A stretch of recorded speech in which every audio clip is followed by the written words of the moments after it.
morning, and I'd like to thank SteelOrbis and the IREPAS committee for inviting me here to speak today. Appreciate the honor and happy to be here. The first thing which we just got to talk about a little bit, just to give you a little bit more depth about Metal Partners and what we do.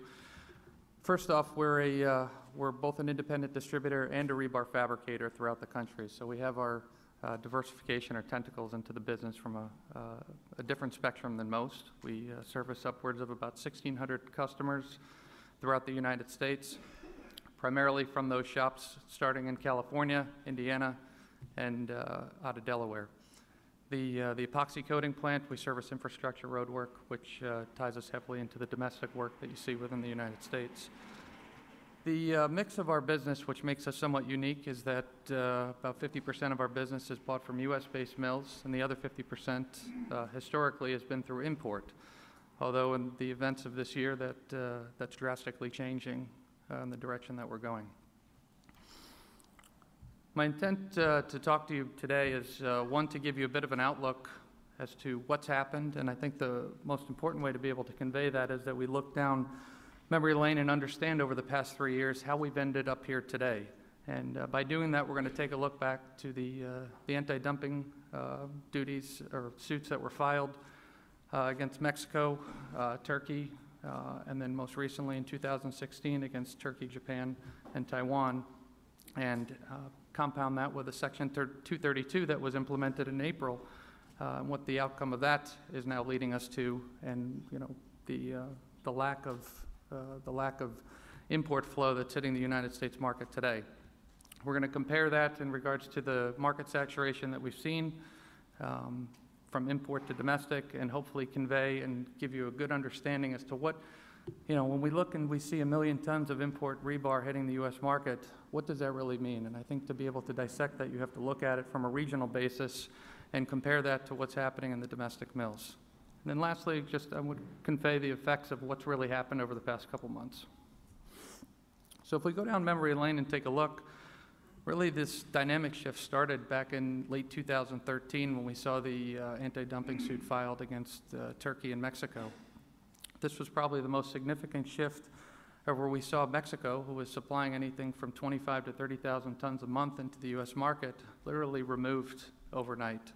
And what that first shift created was a shift of increased tonnage moving to Turkey and then Japan in contrary to that.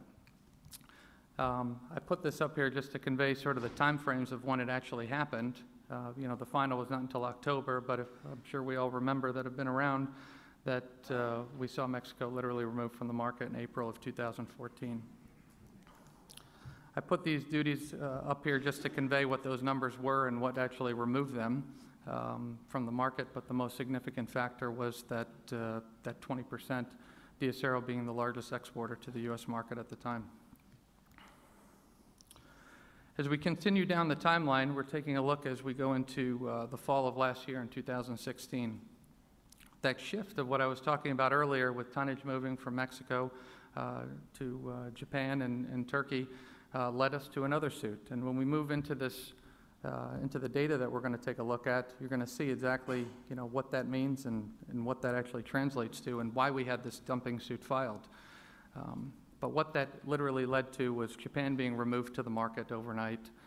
Turkey continued, but where we saw the most significant shift in the U.S. market was on the western side of the country. But as we look in a little bit further on the timeline and compare that, we compound the dumping suit that was filed in the fall with a Section 232 investigation with President Trump, and it literally created a shockwave to the supply chain on the import side. And I'll put one other comment in there, but in June of 2017, when they also determined the final DOC duties from that anti-dumping suit, there was also a revision to take note of with Mexico as well, where those previous dumping rates that were in there from 2014, those were reduced down. So what is that going to mean? We're at the very premature stages of that today. So just to recap those duties and what they were so that we've got them fresh in our mind and why Japan was removed, but we're talking rates that were north of 200%. The other thing to take account for was the largest Turkish exporter to the U.S. market, being Habash, was hit with 16% So it literally creates two shock waves of removal of supply to the U.S. market in turn. I wanted to put a visual up so that we can understand, how much influence is really hitting the U.S. market at the end of the day. When everybody thinks about import, they really don't think too much beyond Turkey and, maybe a couple others, but there's actually 12 different countries actually influencing the U.S. market. Now, this is for the first half of 2017, and my intent will be is that we're going to break this down further, compare it year over year, and then show it to you region by region so you can understand what all these numbers mean. But obviously, the most influential exporter to the U.S. market on the rebar side is Turkey. And this is just for the first half 2017 and just over 800,000 tons. So as we look year over year, because again, sometimes the data speaks differently than what everybody's perception is, this puts into perspective what's really happened. So you can see there was only about a 7.5% increase in the first half of the year from Turkey, but you see the most significant shift really in Japan, where you see that tonnage of 2016 in comparison to 17, literally about an 86% reduction of supply, which is going to lead to what we're going to talk about a little bit later, is why we see the highest pricing in the country today on the western side of the U.S. But the other, not a significant factor, but was also, the reduction of tonnage from Taiwan. And I didn't talk about them too much earlier, but obviously on the slide it was showing their dumping rate was somewhat minimal. But again, there's logistical barriers that allow them to enter the U.S. market on top of it on a consistent or regular basis. So as we take a look and compare that visually on the map, those numbers that I was just showing you in comparison by country, now I'm looking at, I broke it out to show you by where it's influencing what parts of the country. And I think this is probably the most significant side, is that if you look at the western side of the country, you can see that that's probably the most significant reduction of tonnage penetrating the U.S. market. Where you see the most saturation is obviously in Texas, and contrary to that, the northeast and the southeastern part of the United States. We're going to compare that shortly to where where the domestic mills are located and why that makes a difference. But in looking at this map, you can see when you look at the penetration, I blame pricing at the end of the day primarily on supply and saturation of supply. The western side of the United States today has the highest pricing in the country. So if we take that one step further to try and understand by region of the country what it means year over year, I compared the first half of 2016 to the first half of 2017 as well. So, Houston you can see is somewhat consistent, a slight downward shift, not over dramatic, but again, recapping to the removal of Japan from the western side of the country is where you see the most significant adjustment coming. And that's, if you look at Stockton and Los Angeles, you can see how much tonnage was removed from the western side of the country in comparison to the year before. But the most interesting thing, and this is going to show if there's a true effect of anti-dumping orders in comparison to what's being suggested in the suggestion or Section 232, is that you see increased tonnage in certain regions of the country. In particular, if you look at Philadelphia, 150% increase in import supply in the first half of 2017 in comparison to 2016. That's a pretty concerning, increase in tonnage at the end of the day, especially considering that we had a dumping order filed, in the last part of 2016.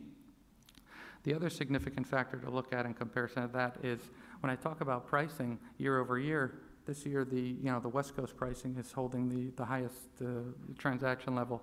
In 2016, the highest transaction price was on the northeastern part of the country.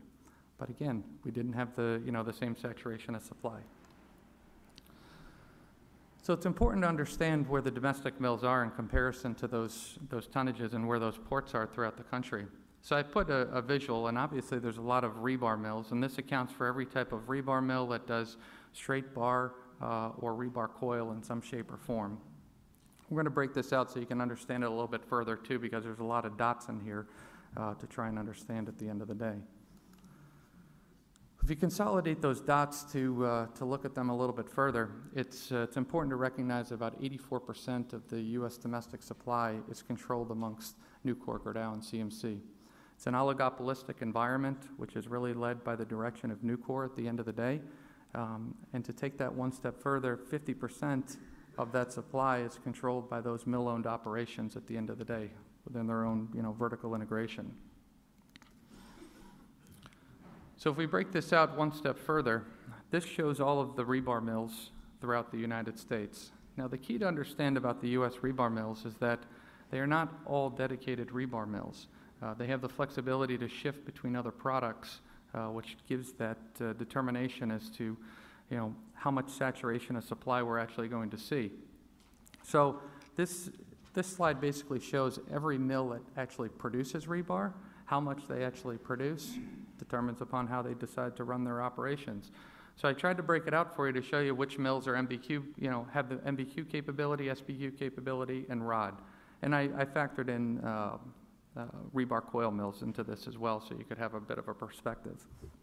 I think it's important to also recognize at this point as well that we've seen just over about the past week and a half, the domestic mills announced a $60 a ton price decrease on the merchant bar side of the business, which in essence, I wouldn't consider that any type of panic or a concern. What they're really doing, and Nucor does this every couple of years, is they're really resetting the market on the merchant bar side because there's, been speculated rebates ranging anywhere from $50 to $60 a ton off of the transaction price. So it's more of a reset button at the end of the day. But the scary thing to take away from that is that if you look at the transaction price on merchant bar today in comparison to rebar, that gap is becoming much closer. So the one concern that we'd want to look at is we may see some of these domestic mills that have been producing more merchant bar shift maybe some of their production to the rebar side. We've seen this historically over time, but again, I wanted to be able to portray this to you so you had a good visual as to what those dots on the map actually meant. So if we take this and basically put slide over slide at the end of the day, I put those dots back up there. You can see visually where the domestic mills are in comparison to where those tons are actually hitting the U.S. market. And I think, again, to support the data that I was talking to you about the price points, is that when you look at the western side of the country, you see limited mills, with limited amount of import tonnage, which is then leading to increased prices. And if you look at the country throughout, from West Coast to East Coast, just to give you an idea on the prerogative and looking at this so you have a translation, the highest transaction prices I've been telling you is on the western side of the country. The second highest pricing level is in the Northeast. After that is the Midwest, and then lastly you've got Texas and then Florida. But as you look at Texas, you literally have 4 domestic mills operating in that environment, and then on top of it, you have it as one of the most heavily imported regions of the United States, hence the lowest transaction price. So this is an interesting slide to digest and absorb, and I went back to 2007 because I thought that was a critical point to be able to understand when the market was at a peak in the United States, what the saturation of import really looked like. And this is why you saw these anti-dumping suits come out in 2013, 2016, and now one step further with Section 232. So at the peak in 2007, which was a great year, import, there was north of 1.8 million tons entering the U.S. market, and we were looking at import penetration level of just under 19%. So you take that, and obviously we saw how quickly the market fell after that, and we knew that price levels were at these, $1,000 a ton phenomenal peaks that nobody could believe were going to happen. But it's important to reflect back and understand what that actual saturation level is today, because that's what's driving a lot of the decisions that you're seeing, at least on the, on the domestic mill side, and why they're being so protective and, I guess, trying to defend their territories in the United States. The first shift, obviously, is you go back to 2014, that was the first level where we started to get up into, that 17.5% range. It was roughly 1.4 million tons of imports hitting the U.S. in 2014. That's where we saw, the first approach against Mexico and Turkey. it really didn't serve its purpose when the dumping suit was filed. It was just a shift in which country that the product moved to at the end of the day. We eliminated a consistent source of supply, that being Mexico at that time, and just shifted it to, to, again, Japan, Turkey, Portugal, in turn for that. As you can see, as we go into 2015, the penetration level continued to increase, 23.46%, upwards of 2 million tons in 2015. As we get into 2016, again, demand increasing, consumption increasing in the U.S., which was all a positive trend, but 24% in 2016. That's an alarming factor for the U.S. mills at the end of the day. So it's either they're going to reduce their price and increase their levels, or they're going to let the imports continue to penetrate the U.S., and hence, this is why we're in this situation today.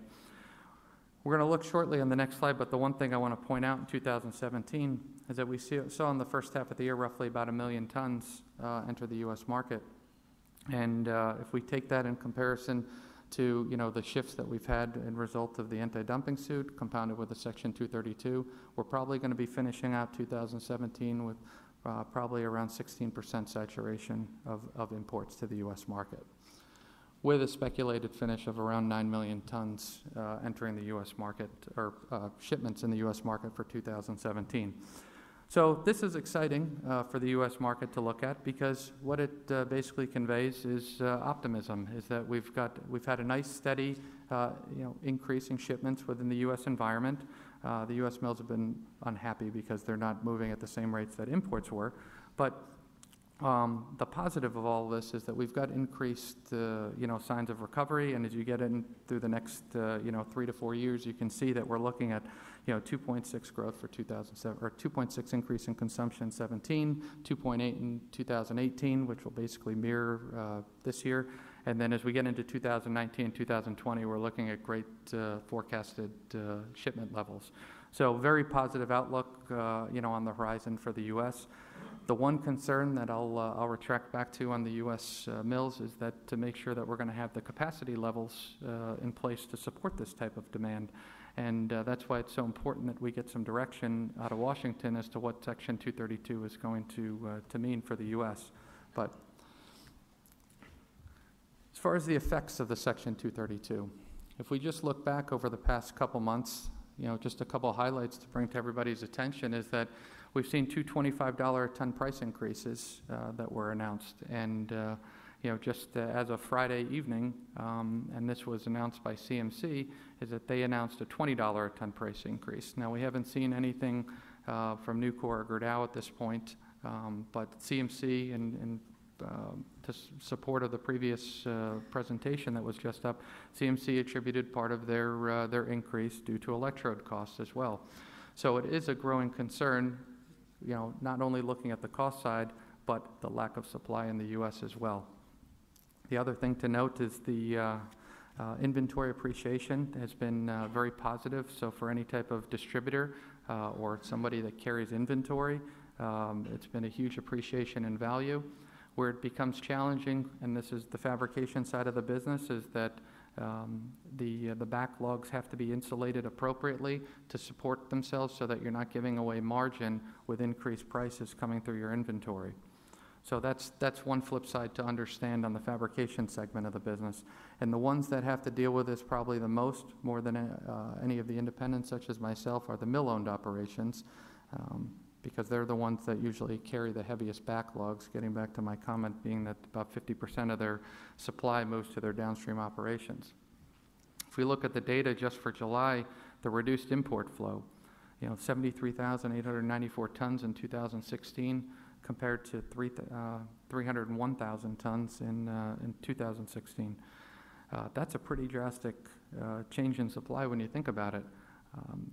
The U.S. mills just don't have the ability to supplement 200,000 plus tons a month, to meet demand. And again, that's why these price increases are being, very well supported. The other big comment to recognize is the fact that some of the U.S. mills have been on allocation, biggest one being the West Coast, lack of supply. The other mills are continuing to do it. It's becoming a more commonly used phrase, which was, it was a daily word back in 2007 when we were at that peak level. And as you could see in the projections, we're getting ready to probably surpass that again. The other steps, which is a positive approach, and again, these things don't happen overnight, but is that the domestic mills have actually announced CapEx investments to support some of the increased speculated demand that's coming through the pipe. Biggest one being, and will be up and running next year, will be CMC with their new plant in Durant, Oklahoma, SDI in Roanoke, Virginia, and Columbia City.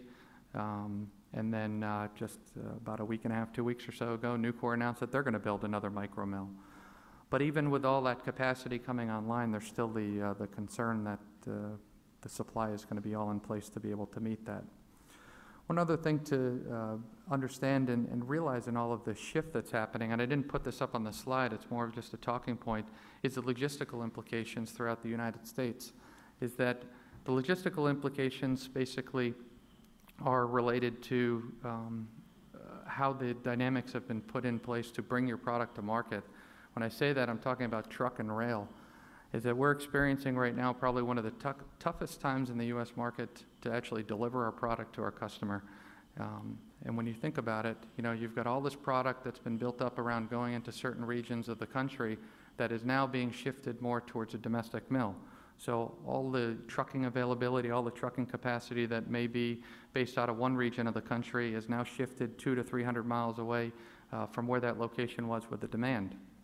You compound that with lack of rail car availability and trying to shift your product that way, it's a very growing concern, and it's something to basically take into account for when you're doing it. And when I say that, what it means is increased costs, because if you want to deliver your product and meet the service expectation of it, you're going to have to pay for it, and that's the other concern that we're faced with right now. But otherwise, outside of the optimism that we have in the United States, that's sort of where we're at today. Thank you very much.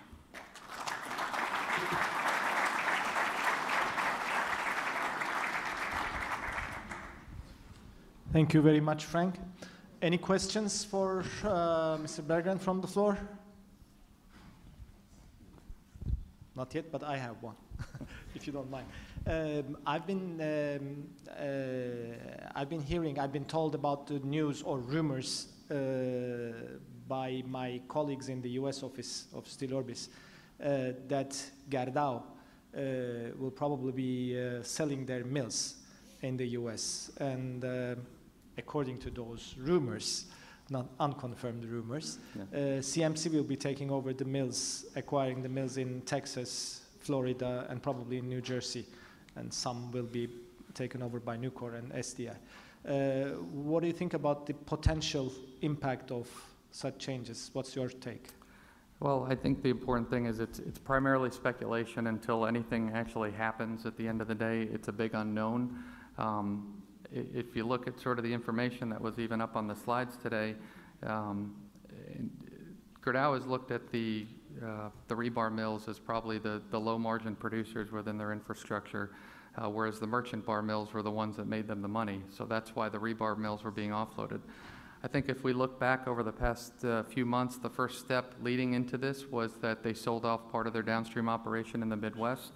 They sold off, I think it was about 5 of their plants to the Sterling Group. So that was the first step or indication of them starting to disperse their vertical integration.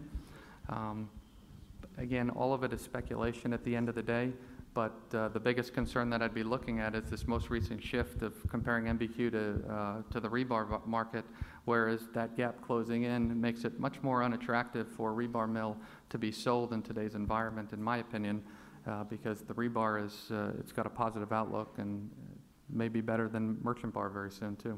So, thank you. Any questions? Yeah, we have one there. Frank, first of all, thank you very much. It was so informative presentation. I just want to know if the new capacities are coming by the next year by CMC and the others. What will be the total rebar production? Do you think when the capacity utilizations goes up, like up to over 85% or something, can they meet with the local demands and the percentage of importation can come down a little bit more? And the second question, just your personal opinion about what's going to happen till the end of this year for 232. I think first thing is that I do believe that the U.S. mills will adjust their production to meet. That gets back to shifting between MBQ back to rebar and having that flexibility. They're going to have a hard time justifying any type of action within 232 if they're not going to have the capacity or investments in place to be able to support it. The key is that these mills do have the ability to increase their their output levels. It's a matter of adding additional crews, additional shifts, getting the people in place to support it. But before you bring in an additional shift into a mill environment, the last thing you want to have to do is run it for 3 months and then have to shift it off. So it's always a balancing act of meeting supply with demand, but I do think that they have the flexibility to do it. Certainly with these new CapEx investments coming through, I do believe, again, we have to look at it regionally at the end of the day to understand it properly. And you can see that the void is being filled by the locations of where these mills are coming up as well. Still concerned for the western part of the United States. The demand is very positive out there, but with the lack of import flow, there are still voids, in the supply side.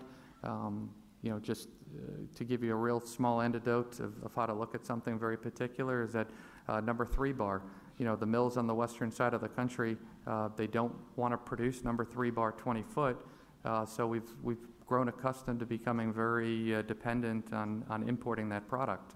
And that's sort of the scenario that we're running into. The second question again, what was? Your personal opinion about Section 232. Again, nobody really knows, I think, what's going to happen on 232 officially. My opinion, and based upon my discussions that I've had with the group in Washington, I can tell you that they're extremely persistent on finding a way to do it. The thing is that they don't want to have any type of distraction over bigger issues in their minds. And I think after repeal and replace became such a challenge and not a positive outcome, they're putting all of their eggs in the tax reform at the moment, and anything outside of that would probably be considered a distraction. A lot of the what you read and what you see out there is more media influential type of approaches. There is no clarity as to what it's going to mean. The one thing that I have taken as a consistent message is they do want to find a way to do it. It's just a matter of how. I think that the U.S. market can certainly absorb some sort of quota or controlled level. I think it'd be healthy for the U.S. market. I think that having a level of imports entering the U.S. market gives the ability to keep ourselves in balance with what's happening on the global arena. So we'll see. Right now, there's nothing beyond mid-January and getting the report to President Trump for his review, and then he's got another, I think, 90 days after that to give an official direction. But it would be great for all of us to know what it's going to translate, but right now it's purely speculation. So. Thank you. Any other questions? One last question from my side. What's going to happen with that infrastructure bill? $1 trillion infrastructure investment. Is it going to happen anytime? I think the first step really is the tax reform. I think if he can get that as the first step, the infrastructure bill, in my opinion, goes hand in hand with the 232. It's going to promote, it's going to promote the investment to be able to support the next level of additional mills. If he can push that through, think of it as a gradual progression to be able to support the additional investment it's going to take to do it. That will change the dynamics in the U.S. market drastically. So, thank you very much. Thank you.